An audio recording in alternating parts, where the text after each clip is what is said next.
Hello and welcome to this lecture. आज के इस लेक्चर में हम स्टार्ट करने वाला है dBA responsibilities and system capacity planning. ठीक है, तो आज के सेशन के अंदर हम ये दो टॉपिक के बारे में डिटेल में बात करने वाले हैं। तो सबसे पहला टॉपिक है हमारे पास डीबीए रिस्पॉन्सिबिलिटीज।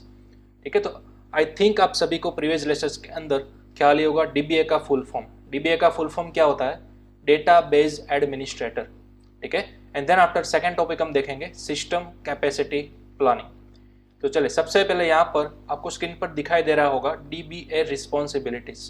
अब एज अ डीबीए यानी कि डेटाबेस एडमिनिस्ट्रेटर, उसके पास कई सारी रिस्पॉन्सिबिलिटीज होती है। तो यहाँ पर आपको कई सारी फिलहाल दिख रही है। ठीक है, वन बाय वन हमें इसको देखना है। तो चलिए, सबसे पहले आपको यहाँ पर मिल रही है modify software programs to improve performance. तो इसका मतलब क्या होता है? डीबीए के पास डेटाबेस को हैंडल करने के लिए, उसके अंदर कई सारे परफॉर्मेंस करने के लिए, ठीक है, कई सारे ऑपरेशन परफॉर्म करने के लिए उसके पास variety of software programs available होता है। तो उन सभी सॉफ्टवेयर प्रोग्राम्स को वो वन बाय वन टेस्ट करेगा कि किस सॉफ्टवेयर की मदद से मुझे सबसे ज़्यादा परफॉर्मेंस देखने को मिलती है। तो उस हिसाब से वो अपना कस्टम सॉफ्टवेयर प्रोग्राम को मॉडिफाई कर सकता है। Then after assess database performance, उसे किसी ना किसी तरह से डेटाबेस की जो परफॉर्मेंस होती है उसको ऑप्टिमाइज करना होगा। ठीक है, फिलहाल अगर हम बात करें फॉर एग्जांपल 10,000 रिक्वेस्ट आ रही है पर मिनट, ठीक है, तो फिर उसका डेटाबेस क्या हो जाएगा? थोड़ा सा स्लो रिस्पॉन्स देगा। तो उस हिसाब से उसको वैरायटी टेस्ट केसेस अप्लाई करने होंगे कि अगर मेरे पास पर मिनट या फिर पर सेकंड इतनी टाइप की रिक्वेस्ट आती है तो फिर मुझे किस तरह से हैंडल करना है। ठीक है, तो वो यहाँ पर एक दूसरा टॉपिक था आपका SS database performance. Then after है next implement security measures for computer और इंफॉर्मेशन सिस्टम्स। अब यहाँ पर सिक्योरिटी मेजर्स भी बहुत ही क्रिटिकल प्ले रोल करता है।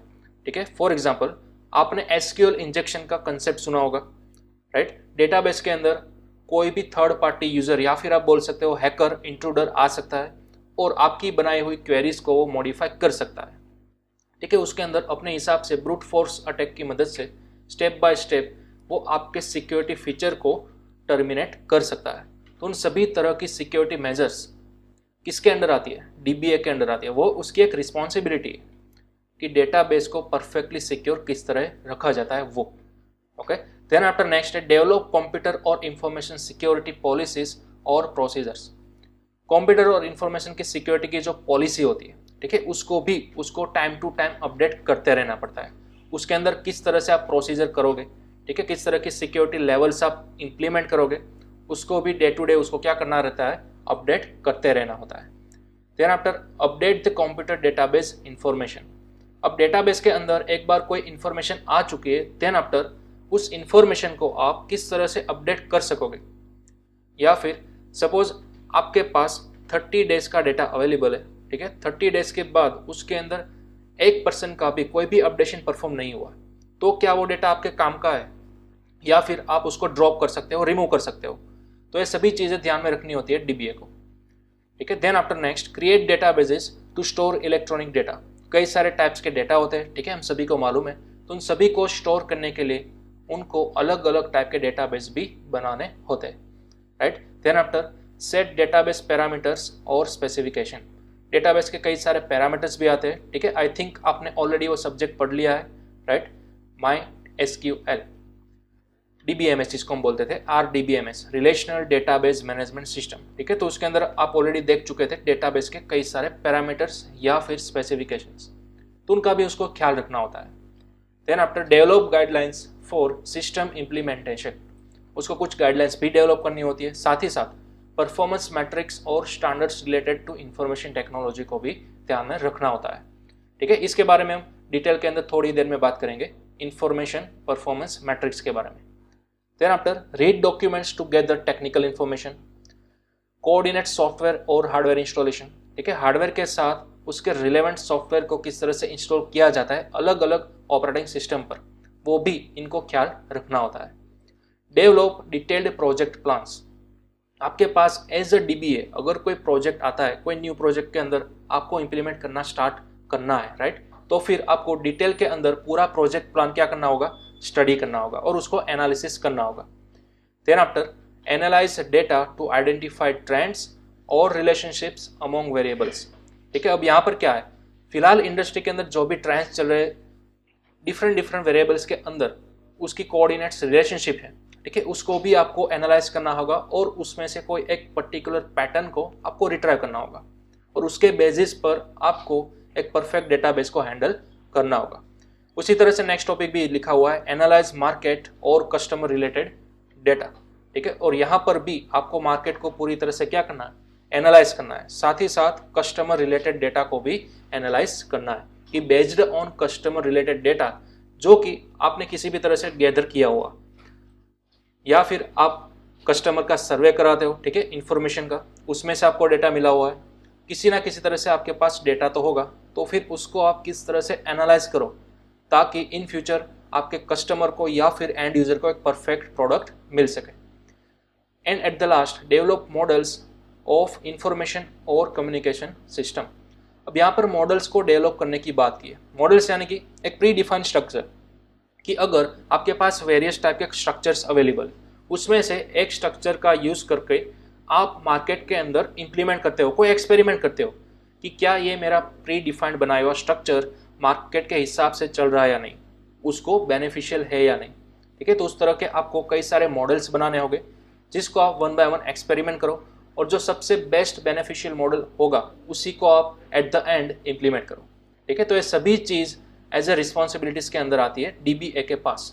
DBA यानी कि अगेन डेटाबेस एडमिनिस्ट्रेटर, ठीक है, जिसके पास पूरे डेटाबेस का कंप्लीट एक्सेस होगा और वो उसको मॉडिफाई भी कर सकता है, पूरा डिलीट भी कर सकता है, ठीक है।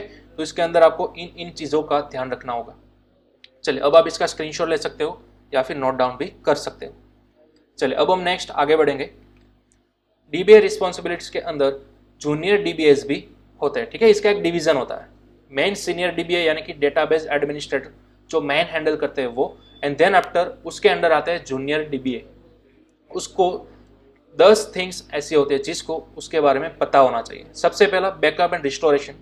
अगर आपके पास बड़ा डेटा वेयरहाउस है, ठीक है, उसके अंदर कई सारे डेटाबेसेस होंगे, उसका बैकअप किस तरह से लिया जाता है। अगर बाय मिस्टेक कोई भी डेटा या फिर कोई डेटाबेस आपके डेटा वेयरहाउस में से डिलीट हो चुका है, ठीक है, तो उसको किस तरह से रिस्टोर किया जाता है, यानी कि किस तरह से उसको वापस लाया जा सकता है, वो भी आपको देखना होगा। देन आफ्टर बेसिक ऑप्टिमाइजेशन, ठीक है, आपका data warehouse for example 100 GB का हो सकता था, लेकिन कुछ रीज़न की वजह से आपका डेटाबेस का जो डेटा वेयरहाउस है, ठीक है, उसकी साइज़ बहुत ही बड़ी हो गई, लेकिन आपको सोचना है कि उसको मुझे ऑप्टिमाइज किस तरह से करना है वो, ठीक है। Then after working with developers, junior जो DBAs होते हैं ना, उसको एक्सप्लिसिट डेवलपर्स के साथ भी वर्क करना आना चाहिए कोई एक प्रोजेक्ट के ऊपर, ठीक है। Then after storage systems, multiple storage system होती है। अब जैसा कि मैंने प्रीवियस सेशंस के अंदर बताया था, डेटाबेस के अंदर कई सारे टाइप्स आते हैं, राइट। फॉर एग्जांपल सबसे ज़्यादा मोस्ट पॉपुलर टाइप है MySQL। देन आफ्टर पोस्टग्रेज ले लो आप, MS एक्सेस ले लो, ठीक है, कई सारे स्टोरेज सिस्टम्स के टाइप्स आपके पास अवेलेबल है। तो उसमें से कुछ चुनिंदा डेवलपर्स डेटाबेस के साथ काम करना आपको आना चाहिए। Then after how to read a query plan, ठीक है, डेटाबेस के साथ किस तरह से काम करना है, उसकी कुछ प्री डिफाइंड क्वेरीज होती है। For example SQL structured query language, ठीक है, हम सभी को मालूम है। तो उसके साथ किस तरह से आप कोऑर्डिनेट करोगे, ठीक है, डेटाबेस के अंदर पड़ा हुआ डेटा आपको किस हिसाब से चाहिए, उसकी प्री डिफाइंड क्वेरी भी आपको ऑप्टिमाइज करनी आनी चाहिए। Then after knowledge of normalisation, अब एक बहुत ही बड़ी फील्ड है नॉर्मलाइजेशन, ठीक है, डेटाबेस के अंदर ही वैसे देखा जाए तो एक फील्ड आती है नॉर्मलाइजेशन। नॉर्मलाइज के जनरली 5 टाइप्स आते हैं, 1NF, 2NF, 3NF, इस तरह से अप टू 5NF। नॉर्मलाइज करना यानी कि किसी एक चुनिंदा अलग अलग टाइप के डेटास को डिवाइड करना किसी एक पर्टिकुलर कैटेगरीज के अंदर, ठीक है। फॉर एग्जांपल मेरे पास 10 कार्स अवेलेबल है, तो उस 10 कार्स की कोई एक प्री डिफाइंड मैन्युफैक्चर कंपनी होगी ना, फॉर एग्जांपल टाटा या फिर BMW, इस तरह से। तो उस ब्रांड वाइज, उस मैन्युफैक्चर कंपनी वाइज आपको उस कार को क्या करना होगा, कैटेगराइज करना होगा, ठीक है। तो उस तरह की प्रोसीजर को हम बोल लेते हैं नॉर्मलाइजेशन, ठीक है। Then after again knowledge of SQL, जैसा कि मैंने अभी भी बोला स्ट्रक्चर्ड क्वेरी लैंग्वेज, राइट, तो उसका भी एक बेसिक नॉलेज आपको होना चाहिए। उसके अलावा ऑपरेटिंग सिस्टम, आपको मल्टीपल ऑपरेटिंग सिस्टम्स के अंदर भी काम करना आना चाहिए। For example Windows, Mac and Linux, तो आपको मालूम ही होगा लिनक्स के अंदर भी कई सारी सब ऑपरेटिंग सिस्टम्स आती है, राइट। फॉर एग्जांपल उबंटू है, रेड हैट है, ओके, काली लिनक्स, ऐसी कई सारी ऑपरेटिंग सिस्टम्स है। देन आफ्टर बेसिक लेवल की आपको बैकएंड के अंदर स्क्रिप्टिंग भी आनी चाहिए। And at last stored procedures and triggering. तो ये जो पूरा फंडा है ना, स्टोर प्रोसीजर्स एंड ट्रिगरिंग, वो रिलेवेंट है डेटाबेस के साथ। ठीक है, डेटाबेस के अंदर आप प्रोसीजर्स क्रिएट कर सकते हो, ट्रिगर्स, इंडेक्स, कई सारी ऐसी चीज बना सकते हो। ओके, तो ये सभी चीज एज ए जूनियर डेवलपर आपको आनी चाहिए। ठीक है, तो यहाँ पर आप इसको भी नोट डाउन कर सकते हो, 10 things all junior DBS should know. Clear? चलिए अब हम आगे बढ़ेंगे नेक्स्ट। अब हमारे पास एक टॉपिक है, what do DBS like about their jobs. ठीक है, डीबीएस की अंदर जॉब्स प्रोफाइल आपकी क्या होगी, उसको किस तरह से अपनी जॉब बेनिफिशियल होगी। ठीक है, तो यहाँ पर सबसे पहला टॉपिक है recognition as a problem solver.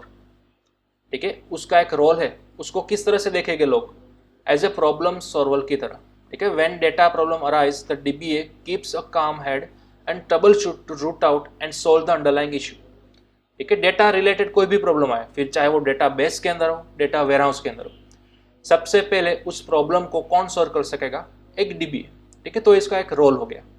Then after, in addition to the appreciation from colleagues, DBAs have the personal satisfaction of seeing how their hard work and expertise benefits the organization in real time।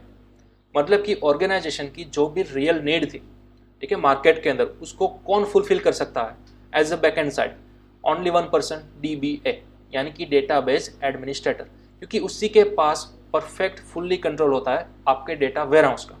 ठीक है, जहाँ से backend में आपका data क्या होता है, up down होता है। ठीक है, किस तरह से मैन्युफैक्चर करना है, किस तरह से मैनिपुलेशन करना है, वो सभी चीज़ कौन देखेगा, डीबीए ही तो देखेगा। ठीक है, तो ये एक बहुत ही बड़ा रोल है ऑर्गेनाइजेशन को बेनिफिशियल ले जाने के लिए। देन आफ्टर, सेकंड टॉपिक क्या बेनिफिशियल होगा एज ए डीबीए को, working with the latest technologies.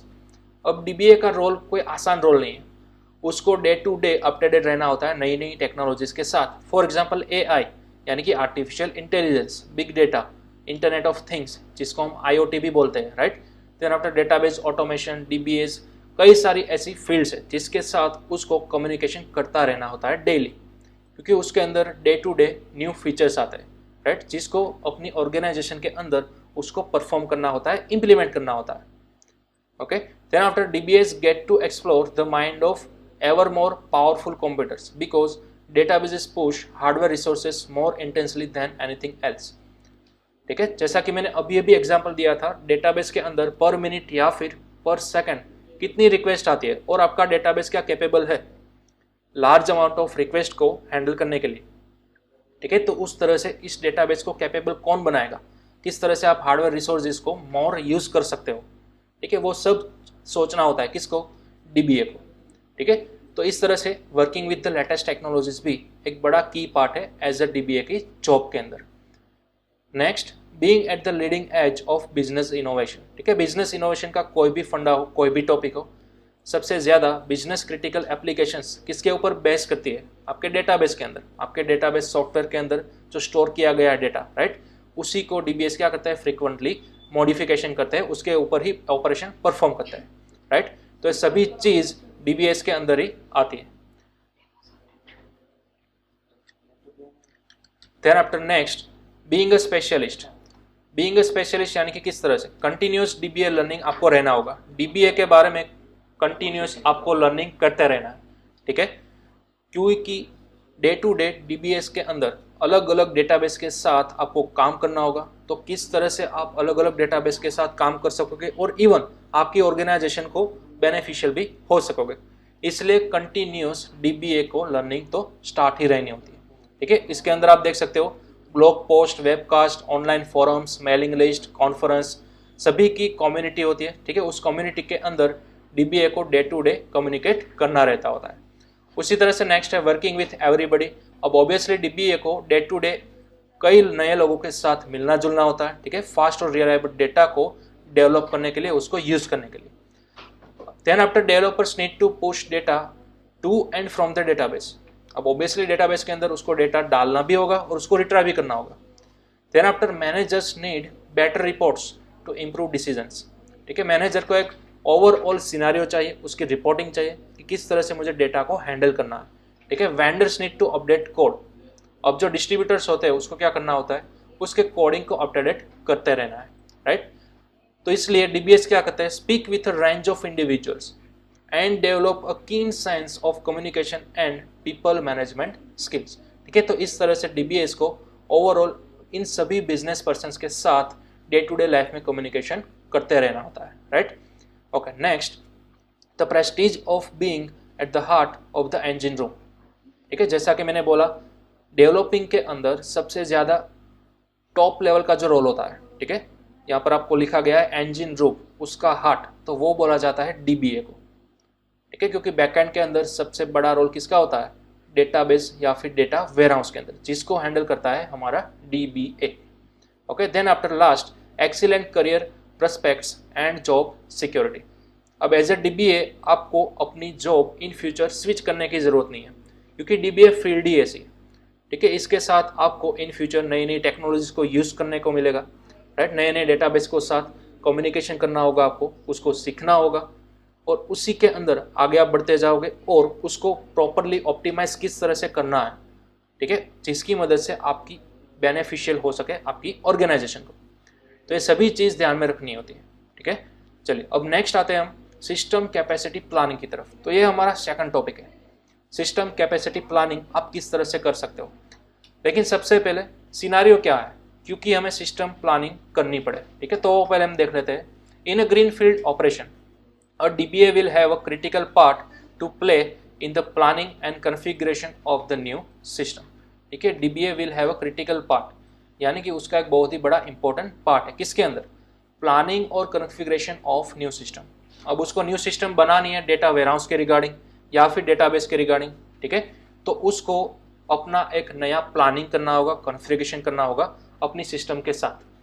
Then after, even in existing environments the ability to plan for new servers, new database or improvements to existing database and systems is critical। ठीक है, जैसा कि हमने बोला कि नई system आपको बनानी होगी कॉन्फ़िगरेशन वाइज, तो फिर वो सिस्टम बनाने के लिए भी आपको कोई एग्जिस्टिंग एनवायरनमेंट है ना, उसका एबिलिटी प्लान निकालना होगा। ठीक है, उसमें आप लूप होल्स ढूंढिए, क्या मुझे यहाँ पर लो करना चाहिए, क्या मुझे यहाँ पर अपग्रेड करना चाहिए नए सर्वर या फिर डेटाबेस के अंदर। ठीक है, उन सब का आपको एक कंप्लीट प्लान बनाना है। एंड देन आफ्टर, डीबीए को कंसर्न करना होगा मेजर 2 इश्यूज के साथ। सबसे पहला issue, get enough server to ensure adequate performance. अब जैसा कि हमने अभी भी देखा डेटाबेस के अंदर पर सेकंड या फिर पर मिनट कई सारी रिक्वेस्ट आ सकती है, तो इस वजह से आगे जाकर आपका सर्वर डाउन ना हो जाए। ठीक है, उसकी परफॉर्मेंस आपको एडिक्वेट करनी होगी, तो ये चीज़ आपको खास ध्यान में रखनी है। ठीक है, ये आपका फर्स्ट इशू होता है as a DBA. Second issue, allow for enough backup and recovery horsepower to get backup and recovery performed within the required time constraint। अब हमने अभी ये वाली एक सीन देखी थी, राइट, बैकअप एंड रिस्टोरेशन। तो यहाँ पर क्या होता था, यहाँ पर मैंने बोला था कि अगर बाय मिस्टेक आपका डेटा पूरा का पूरा डिलीट हो चुका है तो फिर आपको किस तरह से रिस्टोरेशन करना है, ठीक है, वो भी आपको ख्याल होना चाहिए। तो पूरा डेटा को रिस्टोरेशन करने के लिए प्रोसेस एंड साथ ही साथ बैकअप का प्रोसेस, इन सभी के अंदर टाइम कितना चाहिए। ठीक है, तो रिक्वायर्ड टाइम कंस्ट्रेंट के अंदर ही आपको वो सभी चीज़ें परफॉर्म कर देनी होती है। ठीक है, तो इसका भी एक सेकंड इशू बन जाता है टाइम कंस्ट्रेंट का, तो वो भी डीबीए को ख्याल में रखना होता है। ठीक है, तो इसके हिसाब से, इन दोनों इश्यूज के हिसाब से आपको अपनी सिस्टम की कैपेसिटी की प्लानिंग करनी है।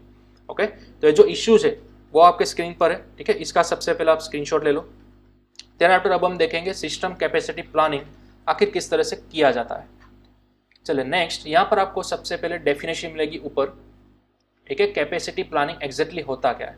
तो देखिए, capacity planning is the process of predicting, ध्यान रखिएगा, प्रेडिक्टिंग की ही एक प्रोसेस है और कुछ भी नहीं है।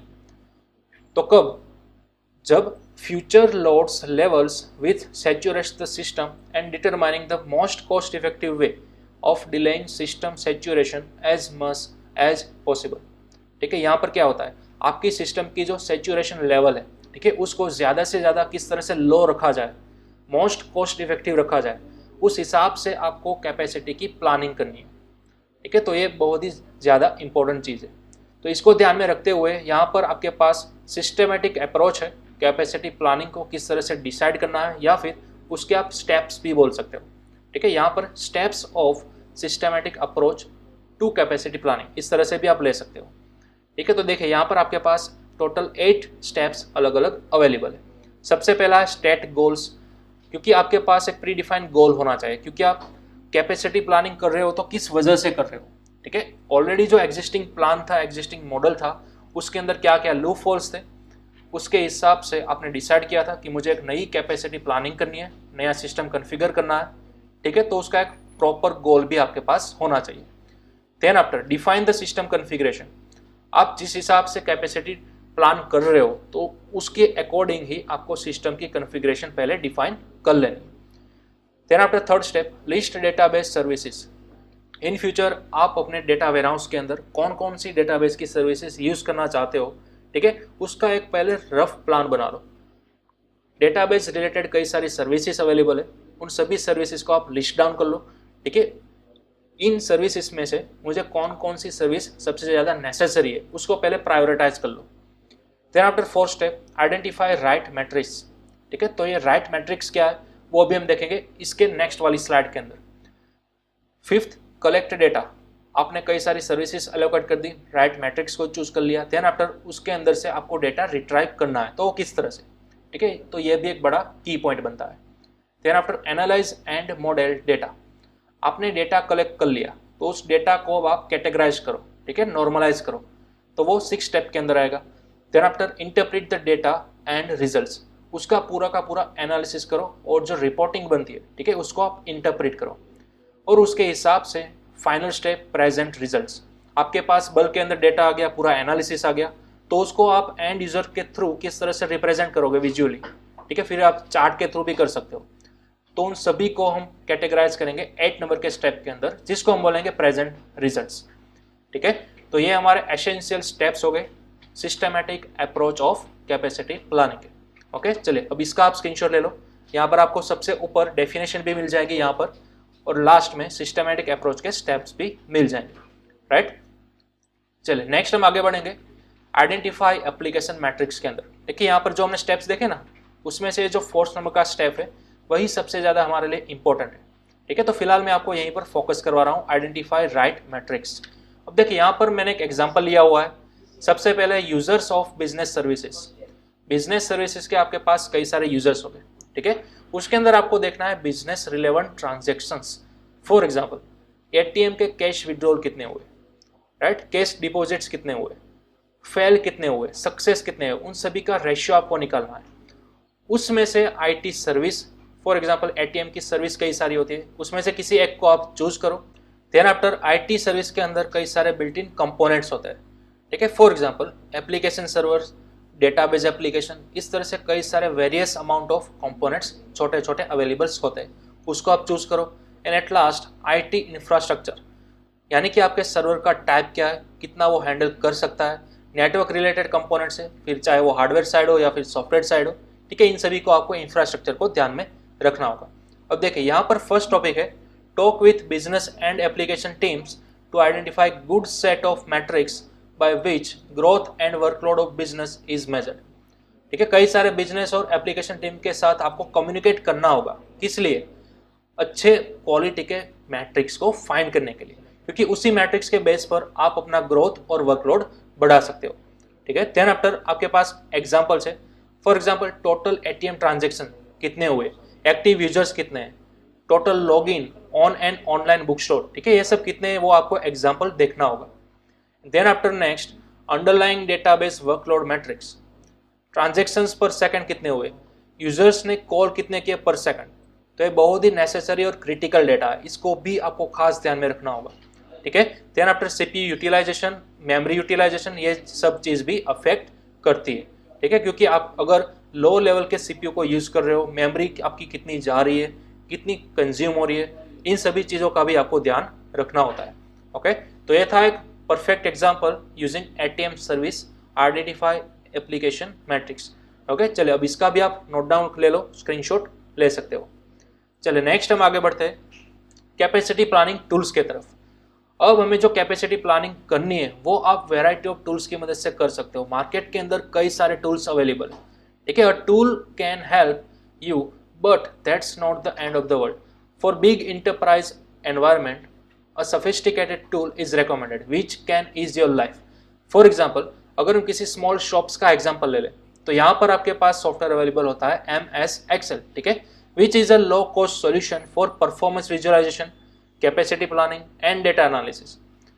अब ऑब्वियसली चीज़ है MS Excel आई थिंक हम सभी ने यूज़ किया है, राइट। उसके अंदर कई सारी चीज़ पॉसिबल हो सकती है, कैपेसिटी प्लानिंग से लेकर डेटा एनालिसिस तक, ठीक है, और साथ ही साथ परफॉर्मेंस भी आप विजुलाइज कर सकते हो।